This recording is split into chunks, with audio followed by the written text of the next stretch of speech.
Hey,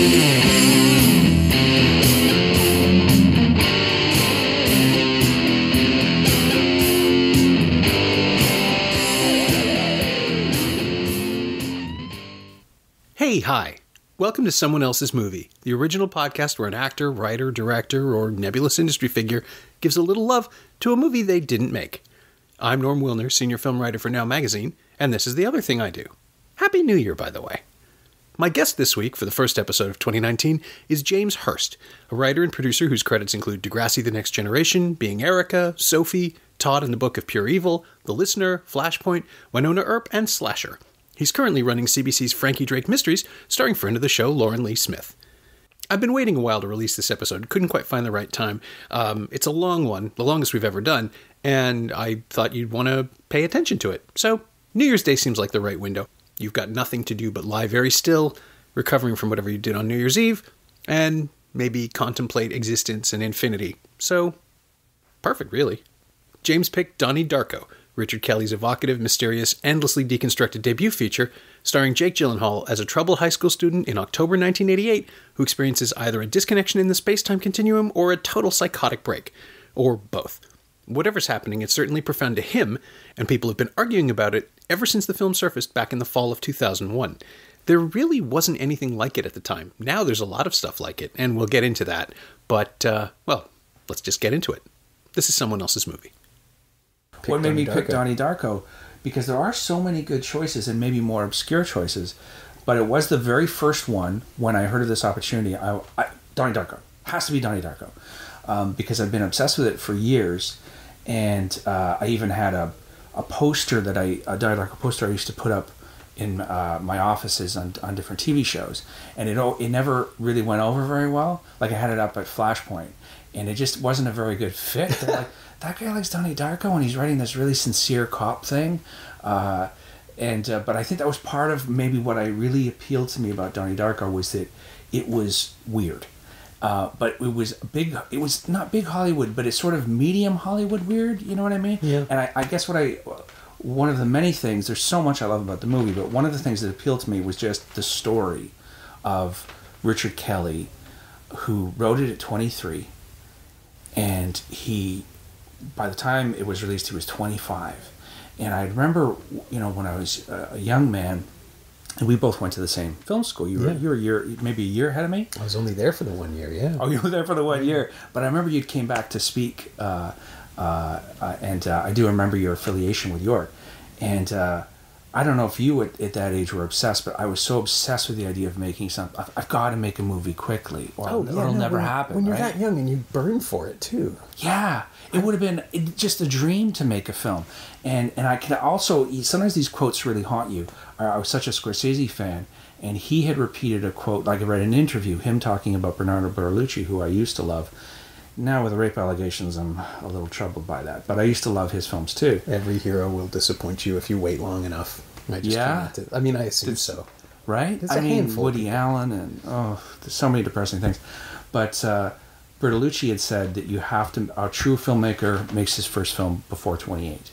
I don't know where he comes up with this, but he made Before the Revolution, which would be a great movie for this podcast also, at 25. And, I went through and I actually have a few other. Citizen Kane, Orson Welles was 25. Boys in the Hood, John Singleton was 22. Scorsese was 25 when he made Who's That Knocking My Door? Not a great movie, but Kevin Smith was 24 when he made Clerks. So that was a big thing. Then once I turned 28, I remember going, oh, well. Really? Yeah, I was like, no, well, that's not going to happen. And I particularly, I think, what happened with me, it was that I was just more of a writer than I am a director. I would still love to at some point write and direct a film, of course, but TV is really my thing. TV writing is really my thing. But I think that was part of the appeal, was that Richard Kelly was just so damn young to make a movie that ambitious, and that it is quite technically accomplished. When you watch it, it really stands up. It doesn't have a lot of the hallmarks of a young filmmaker where, it's just a master shot and there's bad blocking and all that kind of stuff, and that can be really charming. Another one I can think of is Shadows by Cassavetes, who I think was very, very young, and a lot of it's improv, and that was another one I considered. But I saw that someone else talked about, Daniel Warth talked about Love Stream. So I was like, okay, you covered Cassavetes. And Ingrid Veninger did Woman Under the Influence. Oh, I see. There you go. Such great movies. And of course they appeal to performance-focused directors, right? Like that's the kind of thing that pulls you in. I wonder if it isn't just that when you're burning to make that first film, nothing will stop you, and you're young enough that you don't listen. Like you just push through. You don't know and better. Make the movie. Yeah, and there's something about the purity of young people. You know, Leonard Cohen used to say, "I was better at 18 than I was at 30." That he really felt that it's that Rimbaud thing of when you're young, you're in touch. It's kind of almost a punk rock thing too. Sure. Of you're closer to the stream of creativity. But I think, at least speaking for myself, when I was young, when I was 25, there's no way I could have even possibly. I wrote a script at 25 that was a terrible action genre piece, and that I remember my brother reading it saying, "Why did you write this?" And I actually wasn't even mad at him. I was like, "Yeah, you're right. Why did I write this?" I can't imagine doing something like Donnie Darko that is so layered and is talking about the end of the world and talking about questions of God, destiny. The thematics in it are unbelievably deep. Kelly, I was listening to him speak recently on a podcast, and he said, well, really, I had 22 years to write Donnie Darko, and he had really been writing it in his head for a very, very long time. Mm-hmm. He's an interesting guy. He had studied art from, I think, the age of 5. I think he was a very gifted illustrator. And it shows. I mean, you can really see it in Donnie Darko in particular. I find there's no way at that age, you're shooting a film when you're 24, really, to be that visually accomplished unless you have a great graphic background. And that's, I think, one thing I really appreciate about the film is just how the visual look and the visual systems of using water. You can get into the whole... there's a complex mythology around the movie as it would be a huge understatement. I mean, now you pick up the DVD and you can hear it bending. You can actually feel the weight of all the stuff that's gone into it. This is what I was saying about that new Arrow Blu-ray set. It's heavy because it has to be. Yeah. Because it reflects the packing that's done in that film. Absolutely. And reflects the amount of work and amount of thought he put into creating that world. And I think, to his credit, he's really, especially with Donnie Darko, which is such a successful film, and I think his other two aren't, in my opinion, with all due respect. He's thought through character details. He says, I don't believe in having a small character, so every single character has quirks and interesting things about them that are unique and make them pop. And then obviously, of course, the mythology is so worked out. And we were talking just before we started about what's very controversial about Donnie Darko is that the theatrical cut came out in 2001. And barely. Barely. It wasn't even released in Canada. I ended up seeing it on a VHS tape that the distributor threw at me just because they thought I should see it. Wow. Just in case. It was one of those things where after 9/11... everything changed, but mostly distribution models didn't, except that this one small film that the studio wasn't terribly sure how to release didn't get released in Canada just because it was weird. And it was already weird. I think it was just one more reason not to release the films, the possibility of this theme lining up. But the story I heard was that the distributor in Canada was keeping open the possibility of dropping it into a theater at the last minute. And so here, watch this. Just in case. So they gave out VHS tapes to critics, some of us anyway. And I watched it, and I really liked it, but never happened. Ended up coming straight to DVD. And you must have a bunch of movies like that, right? That you see that are really interesting, but they never quite make out. Another one I can think of was the director of Romper Stomper. I've forgotten his name. Oh, right? Jeffrey Wright. Jeffrey Wright. Yeah. He made... Another one I could have picked, I believe his second film after Romper Stomper it was originally called Speed, but they had to change the name for obvious reasons. Okay. It came out at the same time as Speed. And they changed the name to Metal Skin. Oh, that's right. Do you remember Metal Skin? Yeah. And I saw it at the festival, and it blew me away. Me and my buddy were just blown away by it. And then it never came out. And I wound up buying a copy from Australian Amazon and paid to have it transferred. And we watched it 10 years later and went, wow, that's a weird movie. But sure, you come across these ones where you go, oh, that's never going to come out. And sometimes you're wrong. I remember seeing Reservoir Dogs at the Montreal Film Festival, and everyone walked out during the scene where he's cutting the cop up and cuts the ear off. And I said to my buddy, this movie's never coming out. Well, I was wrong about that one. Did it ever? But, it is funny how... My story with Donnie Darko was that actually it was the same buddy I was just talking about. He had seen it, I guess, on video when it came out in Canada, and he talked it up to me. And it became one of those things you're gonna do. Okay, I'll watch Donnie Darko. I'll watch it. It does sound like my kind of movie. And so I eventually got around to watching it, but it was a while ago, so I might be misremembering it. But let's just say I actually do think this is true. I think the first one I saw was the director's cut. Okay. So I came to it a bit late because the director's cut was 2004. Yeah, so I wonder how many people had that experience, because it is one of those situations where it is a radical departure. It really is, and one that so many people. I was just talking with another film nerd who is up on this stuff, and we decided that it was probably the worst director's cut. Now I have a different opinion, but amongst, I think, most people who love the theatrical, love the movie, and then see the director's cut, they hate it. And the reason they hate it is because he puts in plates from the book. I hope these aren't spoilers. Well, I assume people have seen the movie. I can't imagine at this point, if anyone's listening to a Donnie Darko podcast, they haven't seen the film. Don't worry about it. So you guys know what we're talking about here. And you've probably seen both versions. I think what pisses off most people about the director's cut is the plates, the copies of the Roberto Sparrow book that pop up. And I think what's annoying about it is it doesn't start till about an hour into the movie or so, because he doesn't start the plates until he meets Roberto Sparrow and gets the book. And that's a bit of a chunk in the movie. So suddenly you've got these plates, chapter 1, tangent universe, etc. And it is a bit jarring, I'll admit. But I don't mind it, and I have a few reasons for that. One is that I do think it helps. I don't find it over-explains, because I think even with the plates, there's still a lot of reading to do. There's still a lot to really understand what's going on, because Kelly was so incredibly enigmatic with what is really going on. I mean, even in the director's cut, it's not that obvious. It's not obvious at all. Yeah, I mean, I think you could say that whichever version you see, there's still some room to decide what's really happening. Yeah, I think the director's cut is still very enigmatic when it comes to what Donnie is doing at the end, right?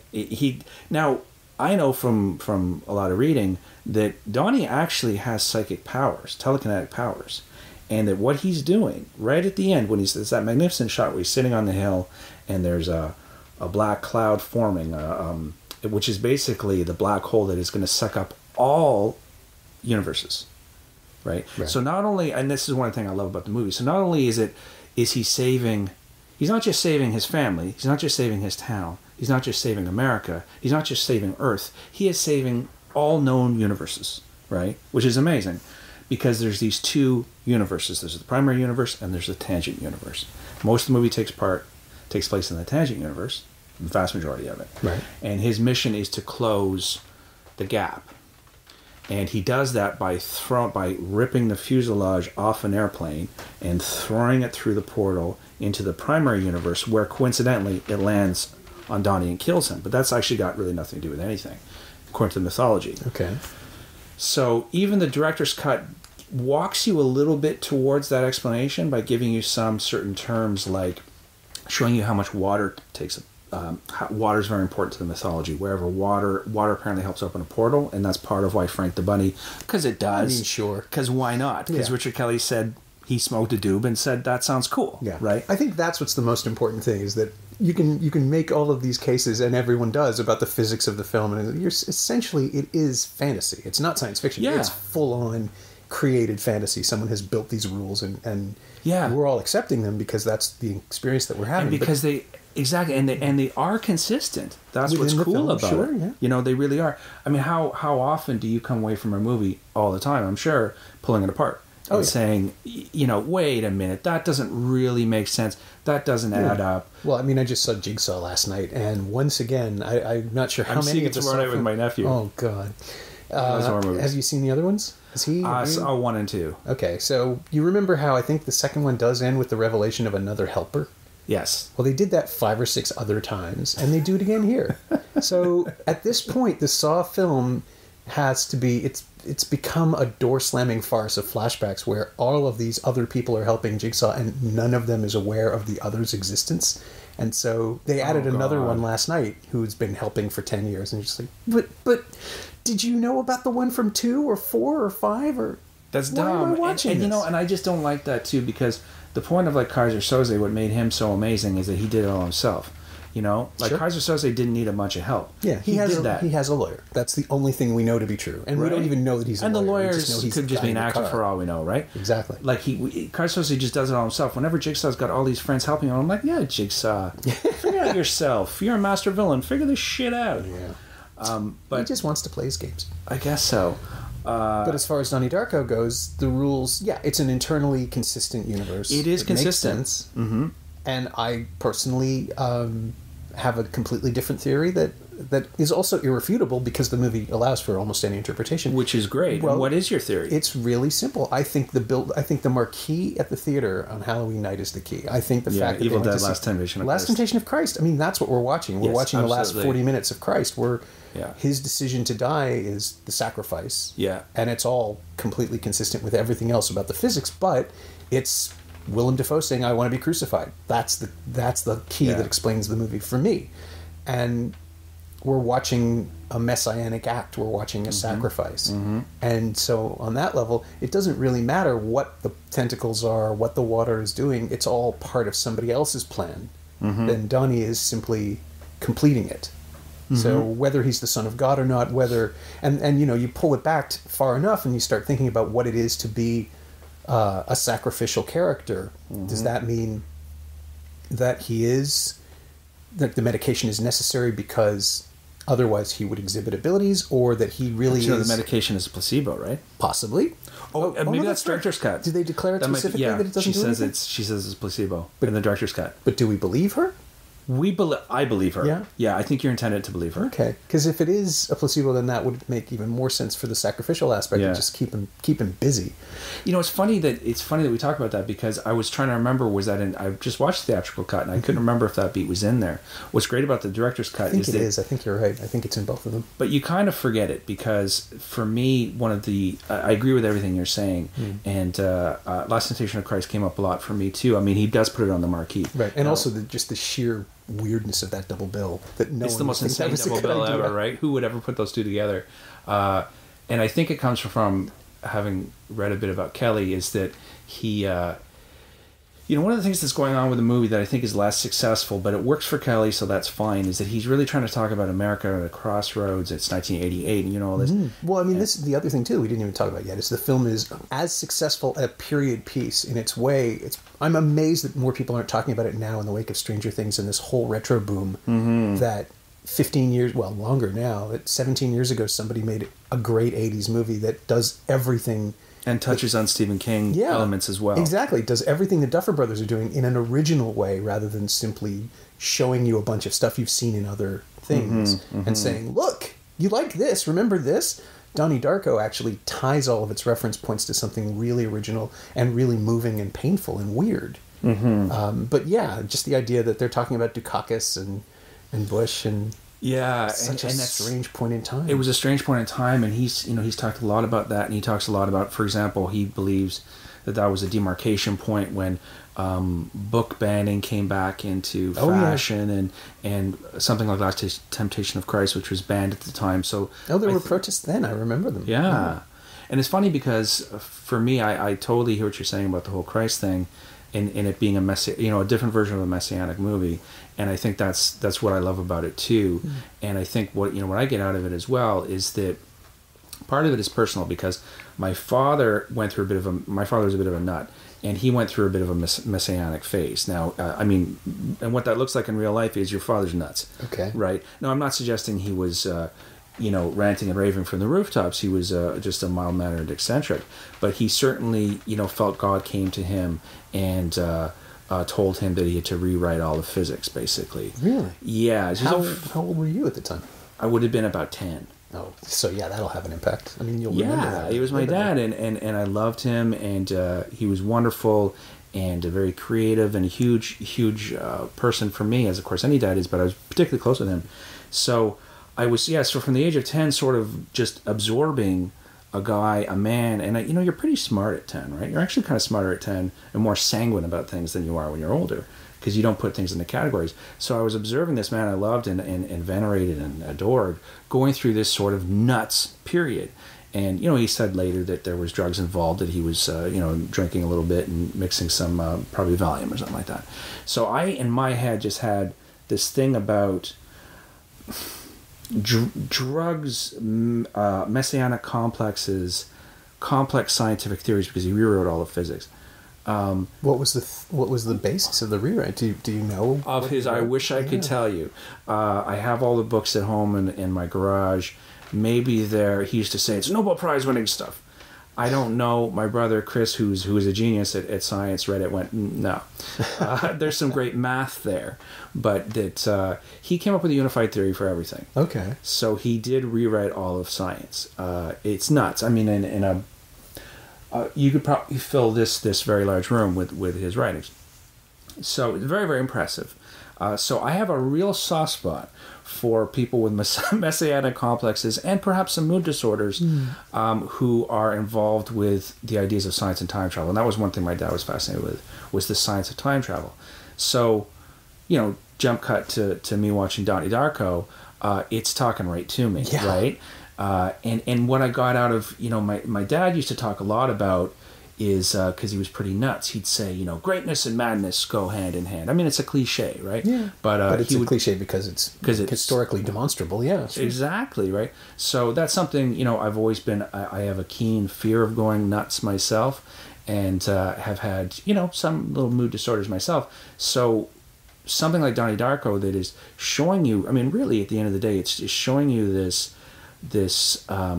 troubled teen in all of his warts, as well, because there's a lot in Donnie Darko about him being horny. Yeah. And I mean, it's really, Richard Kelly just doesn't care. I mean, he's just showing it to you. Yeah. Which is kind of great too, because in the middle of, that's the thing that's never in any of the other, like Stand By Me or any of the other teenage movies. They'll talk maybe, but they won't.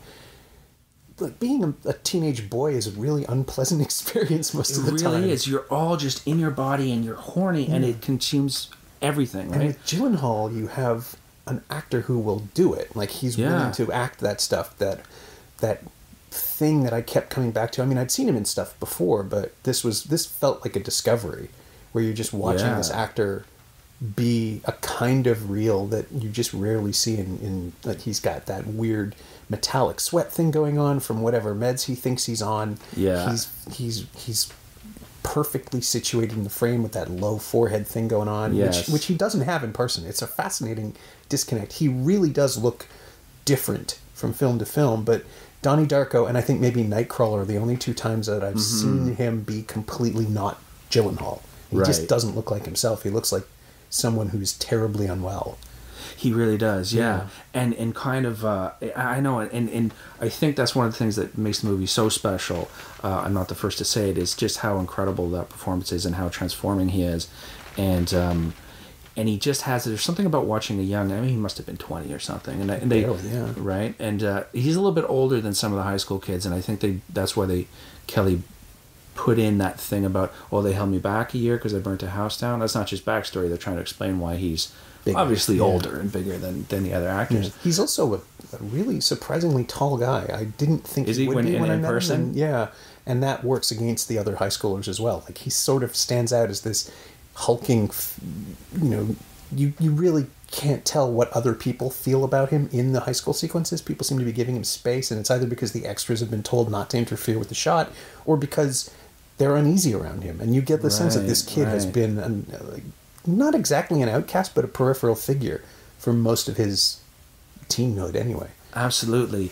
And it's an interesting it's an interesting place he exists in that high school. And I think, talking about why this movie for me, I think when I saw it, I was writing Degrassi, and I think that's really why I fell in love with it, because you couldn't ask for a more different teenage experience. You couldn't. A different high school concept. Exactly. And yet there's something, I mean, it is a high school movie, and Kelly says it is a high school movie, and so much about his high school experience. But it's, you couldn't ask for a more different, and I think it was just that antidote of like, wow, I wish I could do all this angst that I was doing, that I was writing every day, and living in that space, but writ large, and put, a whole Messiah story on top of that. That's why it was so special to me. And I think it just captures something. You haven't seen that brooding. You've certainly seen brooding before, but you hadn't seen that version that you just described so aptly of that guy from high school, and every high school's got one. Yeah. And funny enough, on Degrassi, we had a character a bit like that. Right, but the misfits are always on the periphery. They're not. Yeah. They're never the focus of the story. I guess, more like the freak, I guess, and the freaks and geeks thing. But it is a Catholic school they're going to, so there's not as much room for freaks and geeks. You know what I find funny about that school is the mean character, the bully. Just looking for his name here. Sure. I don't. Of course, I don't have it. Do you know who that is? Not the psycho guy with the knives. Do you know who that is? No. That's the singer of Phantom Planet. Really? Yeah.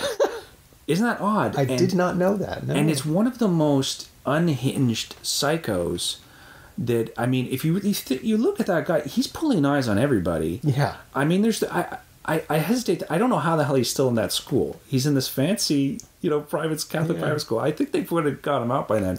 But there's moments with that film where it does go into a little Twin Peaks, right? And I know Twin Peaks was a huge influence on Kelly, and he talks about this incredible cinema experience he had where he went to go see Twin Peaks Fire Walk with Me with his girlfriend, and it was just blew his mind, and it changed everything for Richard Kelly. And his girlfriend thought he noticed his girlfriend was asleep.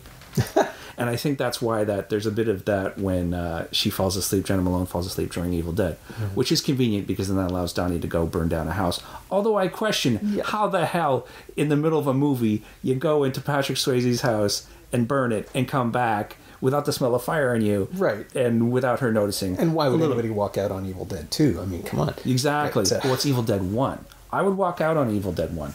Evil Dead 2 is the movie I should have picked for this podcast. I love that movie so much. Oh, they're all fun. They're all good. I love them all. Don't get me wrong.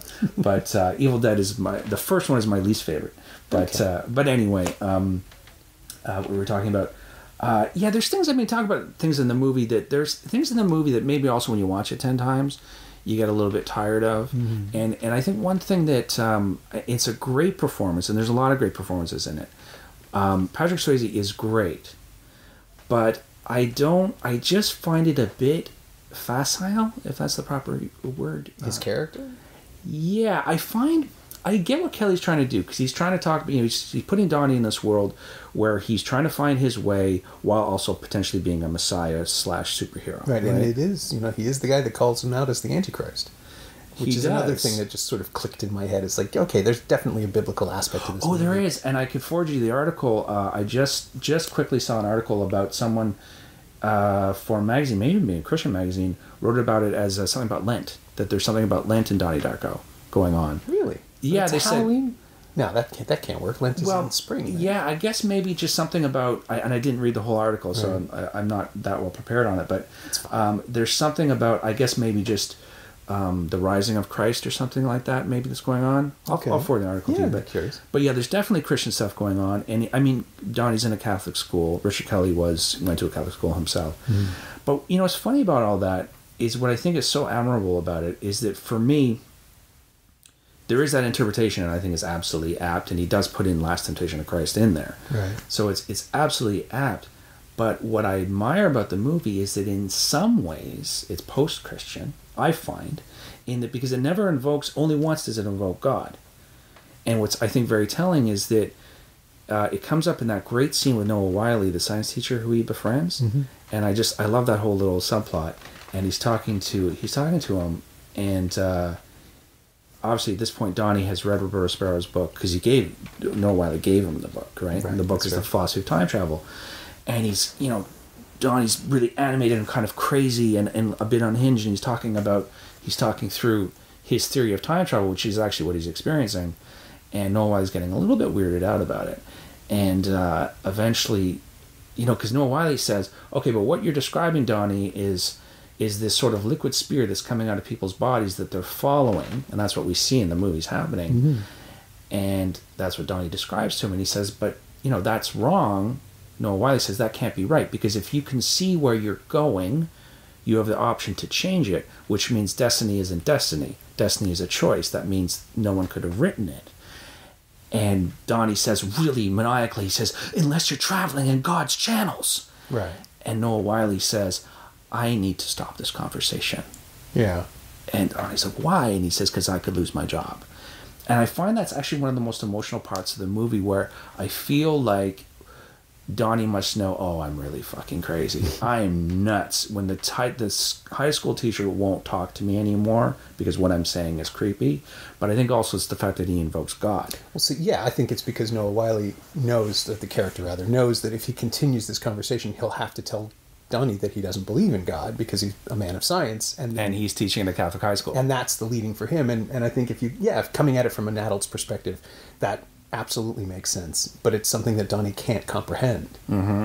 So it's, I love films that give you the space to understand why everyone is doing everything. Yeah. That every character has, if not agency within the story, because that's not what this is about, they have their own feelings and values and agendas. And it's just, we're watching someone else have this moment where 5 years later he'll tell the story about this weird kid and this is what almost happened. And then, and that kid died. Except that because it's already... Because what Donnie does is not go forward but go backward, then none of this has happened. It gets erased. And it's all just gone, yeah. And part of the mythology is that whatever happens in the Tangent universe, which is the bulk of the movie, is remembered as dreams.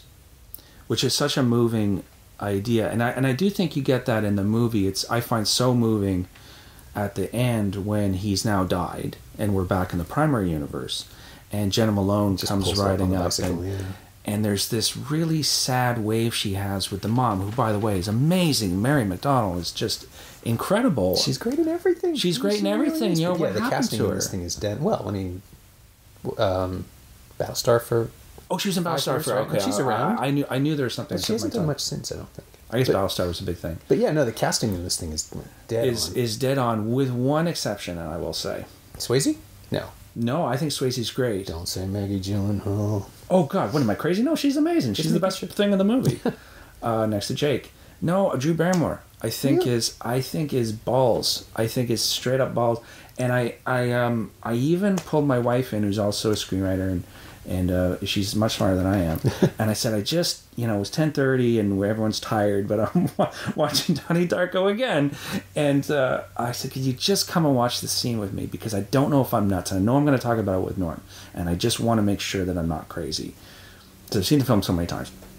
And I pulled her in and I showed her the scene where it's Drew Barrymore's big scene in it. And she's talking about Graham Greene, as she says, not Graham Greene, but Graham Greene. And it's really the introduction to her character. And Jenna Malone shows up in the scene. And Drew Barrymore's character, as written, does this incredibly bizarre thing that would have got her kicked out of school, where she says to Jenna Malone, who enters the room, why don't you sit next to the boy you think is cutest? Which is an incredibly weird thing to do. But I know, Kelly's talked about it and said, well, she's a very capricious character. Okay, so there's the way it's written is odd, but my problem with her acting in it is that, and my wife agreed, my wife was like, no, it's terrible. She's officially can't act, is that her intentions from line to line to line change. They're not consistent. It's not this. She's playing one beat really capricious, then one beat really knowing, then one beat very wise, then one beat very angry, then one, it doesn't add up. See, my take on that character is that she's trying too hard. Not the actor, but the teacher. Right. She wants to be the cool teacher, and she's not good at it. Well, you see, that's why they pay you the big bucks. Well, that's very smart. The scene with Malone, why don't you... Because it's horribly condescending, and it's weird, and it's predatory almost. Today you would get kicked out for that. Yeah. I didn't think of anything like that. But in 1988, if you were trying really hard, like post-Cyndi Lauper, maybe like Madonna... Well, back then, there was a teacher who would have been around 85 who broke a kid's arm and got away with it. Oh, yeah, wow. Totally. He yanked him out of his desk and too hard, and he broke the kid's arm. Jeez. It's like the thing out of Shining. And completely got away with it. Nothing happened. Kid had a broken arm, and I used to see them every day have this really odd look. The teacher felt terrible about it. Oh, okay. As you would. That's slightly better. But this was 85. So back then, and back in those days, we smoked in malls. Yeah, nobody was reporting anybody's behavior as inappropriate. But in the cinematic universe, you certainly didn't see that in John Hughes movies. Yeah. But it does stand out as a really, really odd choice. I mean, it's an interesting choice, but what you say is a good point, that she's trying to be something she's not, and is maybe she is sort of acting in that moment herself. Yeah, well, I think that explains the lack of consistency, that she's putting it on and taking it off. And trying. You make a good point, and that helps me, because it is a real, it's my favorite movie, and it's a scene that grates for me. Although it contains such a wonderful moment that's so important when she's talking about the story of the Destructors, which I'll admit I've not read, and I feel badly, I should. At a whopping 13 pages, it would keep me up all night, as Drew Barrymore would say. When she turns to Donnie in the scene, and Jake Gyllenhaal's, I think his chin is about an inch above the desk, and he looks like he's got an IV drip of Thorazine. Yeah. Like just drugged out of his mind. Although, as we know, actually they were placebos. And he just has that lazy greatness, of just saying, well, destruction is a form of creation, and that's what Graham Greene's trying to... I can't remember the monologue, but it's an amazing monologue, and he delivers it in this way. I mean, Gyllenhaal, probably more than any other actor at that time, is able to do this sort of lazy genius, this lazy brilliant thing. Yeah. That he's so fucking smart. And of course, the great scene, and the scene where I fell in love with the movie, and I think a lot of people did, comes a little bit later, where he's the Smurf scene. Yes, that's right. Which is just a wonderful, That's like an almost Tarantino-like. It is very Tarantino. Yeah. It really is. It was at that time, almost every movie had that sort of part where we're going to talk about a movie from the 80s and use it as a metaphor or whatever. Yeah. But the pop culture thing works because, of course, that's what these kids would talk about. It's what they really talk about. And apparently Kelly actually reached out to the Smurfs creator, the guy who owned the copyright, and he got permission. That's even creepier. Isn't that funny? But he ended Pete Hoff has been there going, I've been waiting years. No one has ever asked. Yes. Of course you may do this. I will draw you animations. Someone understand. But yeah, it's such a wonderful moment when Donnie turns around and he says, it's just so illogical. And he drinks whatever, the brandy or whatever he's drinking. Well, he's absolutely he speaks right. for all of us. And but that's the thing too. Like, he sees, as with the Graham Greene conversation, he sees things in a way that is exhausting to him. Like, he's had this conversation so many times in his head. Yeah. And the delivery about the Destructors is, he's just, God, do I have to explain this to you? It's so obvious, can't you see it? That teenage contempt for adults. Well, and it's that thing of when you're that smart, and I don't know. Or you think you are. Or you think you are. Right, because the whole point of Donnie Darko is that he's immediately confronted with things he can't understand. Yeah. It's like, again, if it is a spiritual thing, it's like God saying, oh, you think you know what's going on. Well, and this is what I love so much about it, and maybe going back to my dad a little bit too, because when you think you've cracked the code to something, will that not break your mind? Would that not? And it's something, my dad used to talk about that I've always thought about too, is that if you could crack the code of everything, if you could see it, would your face not melt like Raiders of the Lost Ark? Right? Would if you could just see God in all his terror and glory, would your face not fucking melt? Yeah. Or your psyche break? And I think that's what Donnie Darko's about. I was talking to somebody about X, the man with the X-ray eyes. No, I've never seen it. Ray Milland? Ray Milland, yeah. Because Stephen King described it as a far more... King, who clearly saw it when he was 12, remembers it as far more vivid than it actually was. And his experience of it as a child was that this is a quasi-Lovecraftian nightmare about seeing through the universe and what's at the other end. Lovecraft, and it does drive him mad. And that's kind of in the film, but not really. Like, they couldn't afford to do it that way. They built some gels and made it look weird. Yeah. But I was thinking about it the other day because it's Halloween and people are asking, like, what's the most disturbing movie you've ever seen? And I said, I think, honestly, the version of X that Stephen King says he saw, that would have melted my face off. But it's the same. Did you write about it in Danse Macabre or something like that? Yeah, it's only a couple of pages, but it's an incredibly vivid memory that is not in the film we saw. Isn't that amazing how you bring stuff to the movie that wasn't there? Yeah, we're the ones going enhance in our memory. That's right. And sometimes it is so much better in your memory. The story that you tell is so much better than it actually is.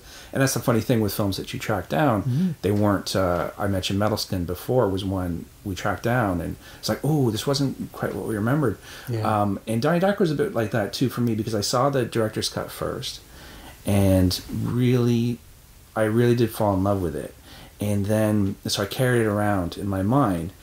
But at that time, I wasn't watching a lot of movies just because I was so busy with work. Mm-hmm. And I remember I was working on Degrassi, and there was a writer in there who we all had our offices, and he decorated his office, and he had a huge Donnie Darko poster behind him. So every time I spoke to him in his office, he had this huge Darko poster, and I was just so struck by that. That great image of Jake Gyllenhaal with the axe over his shoulder, right? It's such a great image, and it makes you think it's a horror film, but a great horror film. And I was always struck with it, and I asked him about it, and he sort of would talk a bit about Donnie Darko. And then finally later he came clean. He's like, what, actually I don't like Donnie Darko. I just love Jake Gyllenhaal. I'm in love with him. And I went, oh, okay, cool. So, but I've been, in back of my mind, I've been percolating. And then I watched the theatrical cut, and I really liked it. But I was like, I don't like it as much as I liked it the first time. But the first time I just loved it so much. So over the years I've watched the theatrical cut, and I received the wisdom that the director's cut was bullshit. And certainly everything I read about the director's cut was like, oh God, yeah, that sounds awful. He's putting in these plates, and he's making it so obvious, and he's second-guessing himself. And I think it goes with the narrative that Richard Kelly just... And this is sad, Richard, if you're listening, I apologize, but I think part of the myth or the interesting fascination about Richard Kelly is that he made this incredible fucking movie at 25 and then never made anything else that was good. Right? With all due respect to Southland Tales, which has some moments. Yeah, I was going to say, I can't write off either film. Like, The Box has... It's not... I could write it off. It's not successful, no question. But there's some great bits. I just watched it. But it has that creeping dread that Spielberg brought to Close Encounters. Yeah. And, as a specific homage to that kind of cinema, I mean, he even digitally got that sort of cloudy Vilmos Zsigmond atmospheric cinematography is the only way I can explain it. The film doesn't work. It's a good 40-minute short, and then it just lurches into that other thing. Which is absurd. It makes no sense. No, it doesn't. It really makes no sense Why at all. would an alien race be torturing what looks like hundreds of thousands of people? Yeah. No, it makes... And gets away with it, and no one notices? And I'm all for... I'm a conspiracy nut. It would be fine if you didn't also have the government conspiracy angle, right? Like, the alien race just annoying people with this moral choice. That's fine. That one idea is fine. Yeah. And then he just tries to build on this other world to it, and it just doesn't need to be there. So Richard Kelly, I heard him use a term that I've never heard before that is a great term, and he calls it scope creep. Sure. Have you heard? I've never heard that term before. I assume it's similar. Oh, mission creep is how they described Cambodia and Vietnam. That it starts as one thing and just gets bigger and gets out of control. Going. Scope creep is an excellent word. Scope creep is all three of his films, really. I mean, well, that's the thing. And Richard Kelly talks about his dad who worked for NASA. Oh, that's where that comes from. And he said, and that was something that would come up on NASA projects where, you've got to get a thing into space.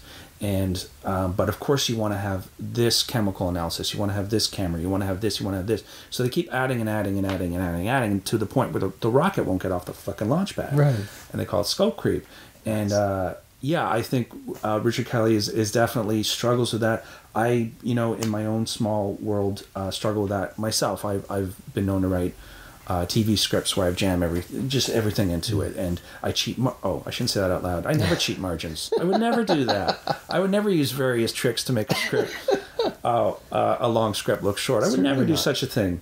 But I would assume it's the other way around. Most of the time, people double spacing and just doing what they can to pitch it up to. I guess some people do, but I'm certainly I have a tendency to pile a lot on and to grow things out, and I think Donnie Darko does it to a degree, but it is still very subtle, and even with the director's cut, still contained. Whereas I find the other ones, I mean, Southland Tales is that's what it all is. I mean, it's complete. Yeah. It's a Pynchon sort of madness, right? And I admire it, but I'm an hour into it. I'm like, you're still setting it up. Yeah. Right. The way I've described it to people is like going to a picnic and watching somebody fluff the blanket out over and over and over again. It's like, no, wait, and it just keeps going, and you never get to sit down. But it's amazing to watch that blanket just keep getting longer and longer and longer. That's a big ass blanket. Look, the Rock is in there. Like, it just keeps going. But yeah, no, and his energy in all three films, like his tonal control is something I find fascinating because he knows what kind of movie he's making. Mm-hmm. Even when in The Box it doesn't work, he made exactly the movie he wanted to make.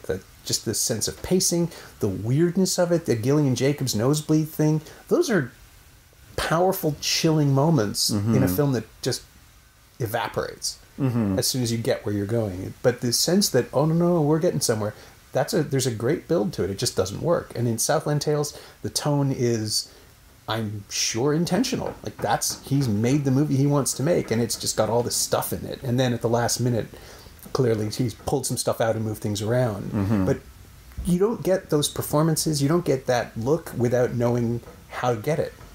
For sure. It's not an accident. And Donnie Darko is ambiguous and creepy and amorphous and unknowable, whereas the director's cut is a clarification of stuff through Donnie's mind. We get more insight into how he's processing it. Yes. But I don't know that we should. Like, that's what worked for me about the theatrical cut, is that there is this bizarre, unknowable mystery, and it's him instead of what's happening. Mm-hmm. I know what you mean. You know, I do like, I think you have a good point, but what I like with the director's cut is because he didn't really do what most people do, which is add whole scenes. I mean, there's snippets of scenes that he's added, but what he's done is in the director's cut, he's added about 20 minutes of breathing room, of lines missing, of endings of scenes, little bits that I find, you're right about the tone, but I find the pacing is better. Because one thing that bugs me about the theatrical cut, and maybe I've just seen it too many times, is that I find it's a bit choppy. It's a bit cutty. And I suspect it's because someone came in and said, we have to make, it has to be 2 hours. Right, or whatever, And they can be quite indiscriminate about it. And little moments of breath missed. And that's what I found with the director's cut, is that there is a slower dreamlike state, and it's subtle, but it just moves at a slightly slower pace that I think was more the intention, and it's almost Kubrickian. And that's something I like about it. And I like that he didn't throw in whole new scenes, but just really just padded things out. And that's for me what works a bit better about it. Okay.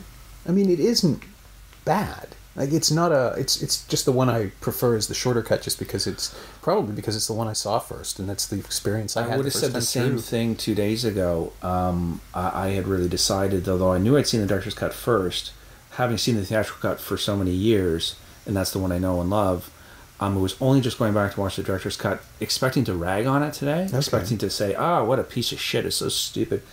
And then going, oh no, there's actually really something. I'll admit the plates I think aren't great, but there was something a bit slower and just the pacing that I felt it was closer to maybe what Kelly was going for, right or wrong, in terms of pacing, in terms of what he really saw in his head. Whereas the theatrical cut is a little bit more, of an imposition. But then on the other hand, don't bore us, go for the chorus. Like, there's also that thing of like, just get to it. And I understand that too. But I'm glad to be at least one dissenting opinion, because I think, Kelly himself is really, I heard a podcast recently where it was one of the situations you were talking about before, where it was very clear that the interviewer didn't care for the director's cut at all. Right. And Kelly was having a kind of like, well, it's there as an annotated version. It's really, I think he comes to things almost from a literary background a little bit too, where his defense of the director's cut is, it's more like an annotated version. You're not even supposed to really enjoy it as a film. It's just supposed to be there. Right. That's what he says. I don't know if it's actually true. Yeah, but it's always a weird place when filmmakers convince themselves that they've made something inessential, or they just sort of end up dismissing work that way. It's like, it's The Room, right? Like, that was not supposed to be a comedy. But now it is. And Tommy Wiseau is committed to that forever. Because otherwise, people will laugh at him instead of with him. Kelly's he's a fascinating talent to me, because I just want him to do whatever he wants to do, because clearly when he can connect to that ineffable thing, the results are fascinating and strange and disquieting. Like, I don't know that I'll ever watch The Box again, but I kind of want to all the time, just to see. There's great moments. I just watched it a couple nights ago. There are great moments in it that are, magical, and he just captures that vibe, like you said, of the conspiracy. But what's funny about it, because he talks about how it had to be set in 1978 or whatever it was, because he was putting it in the tradition of those great American conspiracy movies, which I love too, and Parallax View and all those movies, 3 Days of the Condor. Love all of those conspiracy movies too. So he even picked, although it's digital, they picked filters that would make it look exactly like the 70s. No, it has that blown out look. It totally does. That I respond to without thinking.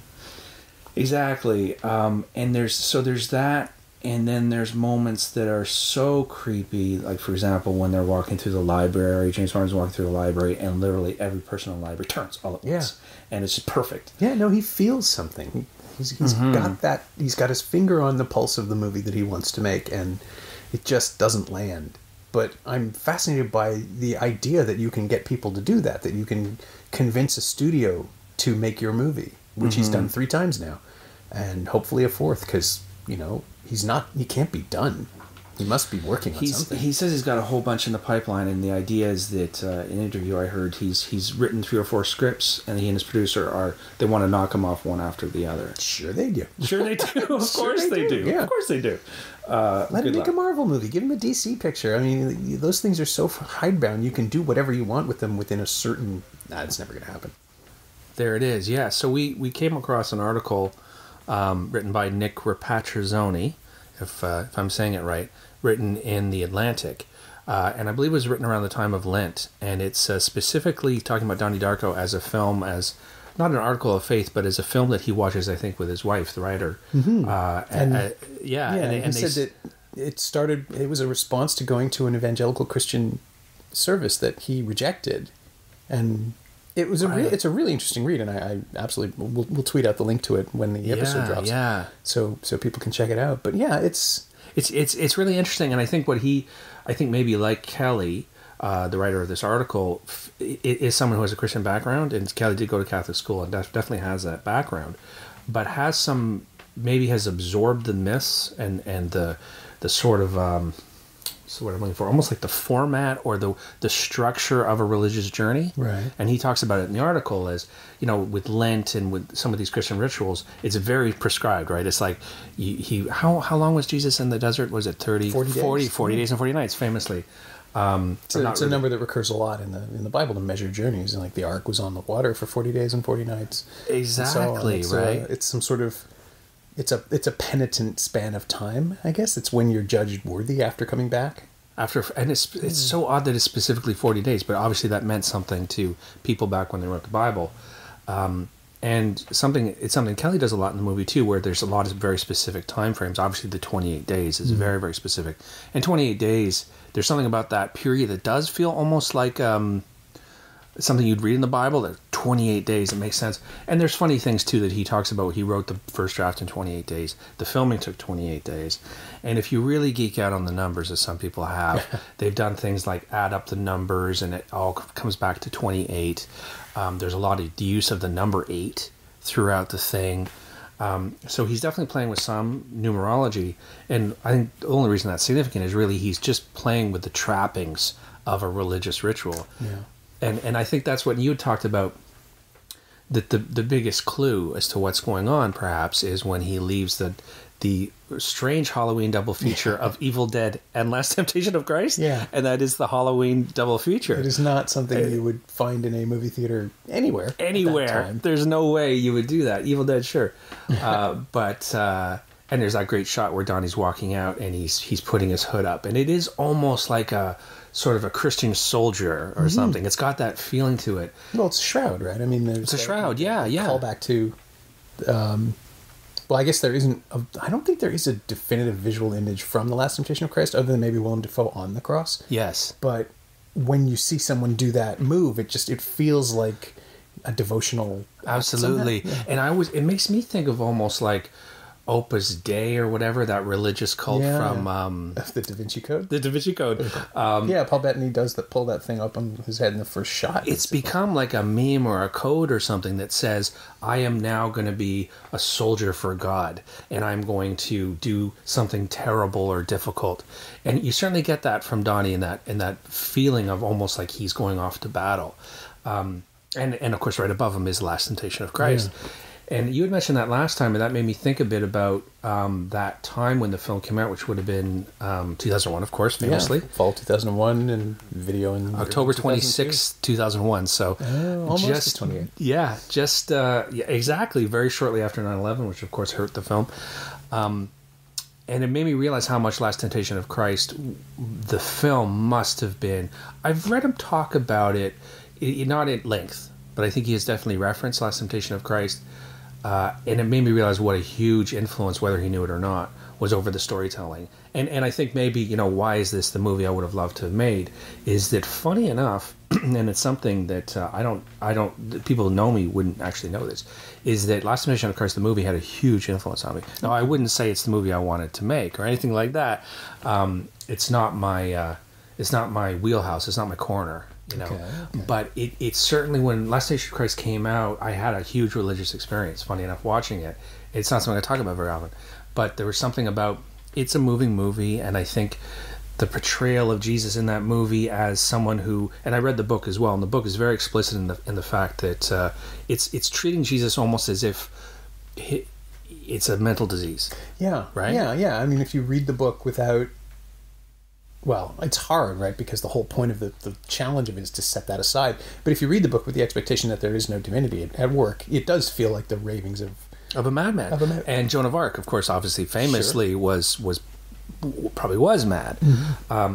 So putting that all together, I watched the theatrical cut with that in mind, and it really jumped out at me, really based on what you had said, the Last Temptation thing. And it really is a almost thinly veiled religious, it's sort of like the story of someone who goes out on a religious quest in a way, you know. And what I really noticed about it was how the villains in the piece, there's like two storylines going on, obviously, with Donnie. He's got the inner conflict that's going on with Frank the Bunny. So Frank the Bunny is telling him to commit these crimes, and he does have a sense of Frank the Bunny is a malevolent force and is maybe trying to kill me, and he does try to stab Frank in the eye with his knife. And in the director's cut, there's even a scene where that further elaborates the fact that he might be trying to kill Frank or is concerned with it. So he's got that conflict going on. And we are absolutely shown Frank as an unnerving presence. Like he's terrifying, the right? design of it is scary. The presentation amazing. Of it is unnerving, yeah. And in a way, and I think, not to get sidetracked, but I think that's one of the things that is so just, I know for everybody who's seen the film, but what really blows me away every time is the presentation of the bunny. And particularly some of the cutting. There's that scene, the scene that really gets me is when Frank the Bunny shows up in the therapist's office near towards the end, and it's just a very, very moving scene because it's the Donnie's going through a kind of a catharsis, right? He's crying in front of Thurman, and he's really at the end of his rope, and he seems on the verge of a breakthrough almost. And then Donnie, or rather Frank the Bunny, shows up, and it's very creepy. And the way Kelly shoots it, it's Kubrickian, and he's even sort of dropping frames and doing weird things that anticipate some of the kind of creepy techniques a lot of horror people do now. And there's something that's so transporting and so truly terrifying. In that scene in particular, that is just so mind-blowing. But I was saying before about he's got these two conflicts going on, right? So he's got the conflict with Frank the Bunny, and Frank the Bunny, according to the canon, but I think even if you don't know the canon, it makes sense. Frank the Bunny is some sort of time traveler who is guiding him on this path and make him to commit crimes. So he's got a conflict with that. But really, the film spends the most amount of time with his conflict with Miss Farmer and Jim Cunningham. Jim Cunningham being Patrick Swayze, and Miss Farmer, I've forgotten the lady's name. It's Beth Grant, isn't it? Beth Grant, I think. Yeah, that sounds right. I'm beginning to doubt your commitment to Sparkle Motion. She's got the best lines in it. It is the best line. That is an amazing line. Well, next to, of course, the great, why are you wearing a stupid bunny suit? Why are you wearing a stupid man suit? That movie had me there. If only for that couplet. Well done. It speaks well to that. done. You're my favorite movie now. It speaks to that perfect understanding that you think you have when you're a teenager, right? Yes, exactly. That first year psych or philosophy encounter, but it's dropped in and dismissed so quickly it just rolls past you. It's not subtle, Yeah. They don't hang the whole thing. Well, of course, they do use it as the tagline for the movie now. Right. Why are you wearing the stupid man suit? Yeah, it has that unbelievable profundity of like the first time you do mushrooms. Yeah, right? Where you're just like, I see the code to the whole world. I see it. Yeah. My first time doing mushrooms, I was listening to Velvet Underground Loaded.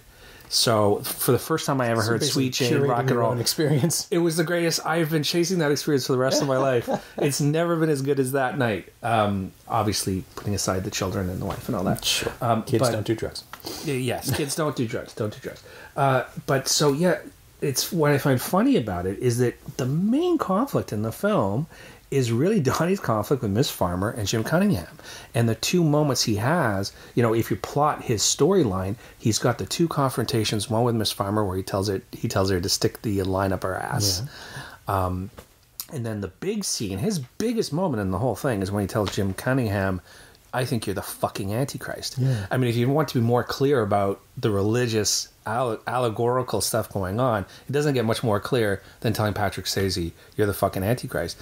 And watching it again, I was really struck by a couple things. Like, in both those scenes, when Donnie tells off Miss Farmer and then tells off Cunningham, it's a very public setting. And especially in the second setting, when he's talking to Patrick Swayze and he's at the microphone and he's surrounded by people, it almost made me think of like a Sermon on the Mount or something. It almost made me think of, this is his moment where he really tells you what he thinks is going on. You know, he's going on. And I don't know, I didn't notice until like the fifth time I watched it, that in that scene when Patrick Swayze, when he really goes at Swayze, the people who speak before Donnie are all, maybe you got this, I didn't get it at first, they're all actors from the video that he's planted. Oh yeah, no, I got that. Yeah, see, maybe you're smart. This is why you do this for a living. Yeah, you know, I didn't catch it until like the fifth or sixth time. They're there to give him tribute. Exactly. Yeah, maybe it's more of a money changers moment where he throws him out of the temple or he just calls him. That's exactly it. That's exactly it. It's exactly like that moment. It was just so powerful in Last Temptation of Christ. And it's part of the Jesus myth, but you know, it's funny, going back to Last Temptation of Christ, I had such a powerful religious experience I wanted to ask that I read the Bible. Okay. I actually read I read the whole Bible, the Old Testament too, the whole thing. It took me a very long time. It was probably the hardest thing I've ever done because it's a lot of begats. Yeah. Right? There's whole chapters of begats. Ezekiel begat the big, and it just goes on and on and on because they're trying to prove lineage. It's an instructional manual for a lot of its time. Like these are the heavy parables and lessons that are being imparted, but it's a hard read. It is a hard read. I read it probably first year of college, actually. Well, that was around when, and that's a good time to do it, right? When you discover everything, right? When someone says, well, you haven't read it. I'm like, oh, fine, I'll read it. I have the energy. I have time. Yeah, so I would have read it a little bit later. I would have been about 25. So around 25 was when I had, I think I remember correctly, 24, 25 is when I had my big religious experience. So what was the experience? Like, religious experience? What was the big religious experience? I was watching Last Temptation of Christ at my best friend Howard's house. Shout out to Howard. And I was not high, but because I was not high at all. But I had an incredibly profound experience while watching Last Temptation of Christ, where it shook me to my core, and I absolutely believed. Now, I believed. What did I believe? I went through a religious period from then and lasted a number of years. I could never really get behind the concept of sin, so I was a terrible Christian because I still swore. I didn't really change my behavior in many ways, but I changed my thinking and I changed my feeling. And so watching the film score, I was so profoundly moved by Jesus's sacrifice and all the things that you're supposed to be, profoundly moved by. I was shaken absolutely to my core. And it's one of those things that's sort of like difficult. It's like talking about the Grand Canyon. Mm-hmm. You know, it's a big hole, but when you're there, it's amazing, right? That's kind of how I would liken it. I mean, I can see myself very vividly sitting in his apartment watching the movie with his wife at the time, and just being absolutely blown away and not communicating it because I knew he was not feeling that experience at all.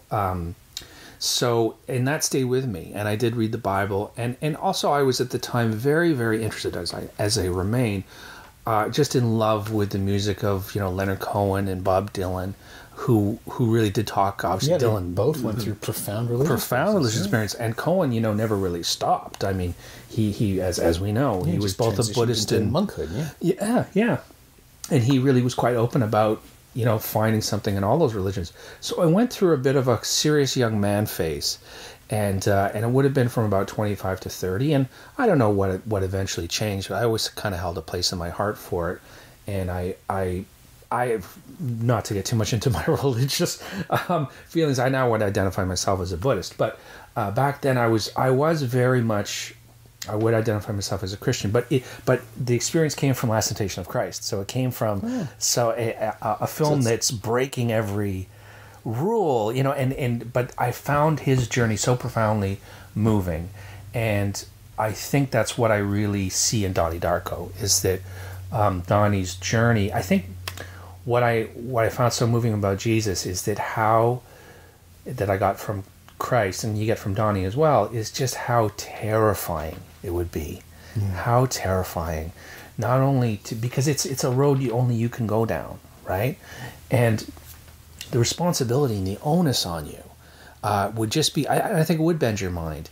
And it might even be just going back to having, I think I mentioned earlier about my dad who he also had a bit of religious experience that had a little bit more to do with going through a divorce and taking Quaaludes and drinking too much brandy. And he had a very profound religious experience himself where he thought in his version, he wasn't watching a movie, unlike me, Jesus actually came, or God spoke to him in his head. So there's something in my lineage, or there's something, or maybe just knowing that my father went through that. I have a lot of time for that. Mm-hmm.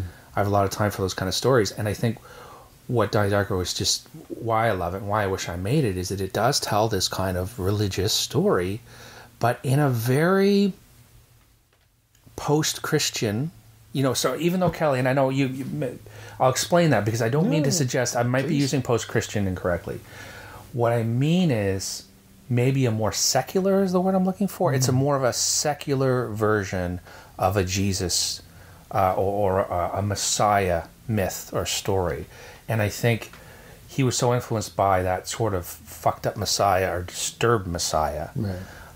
And maybe it's got more in line, maybe it's got more to do with Joan of Arc, and I remember, I haven't seen Dreyer's Joan of Arc in a long time, Passion of Joan of Arc. Yeah. Which was one we saw at York.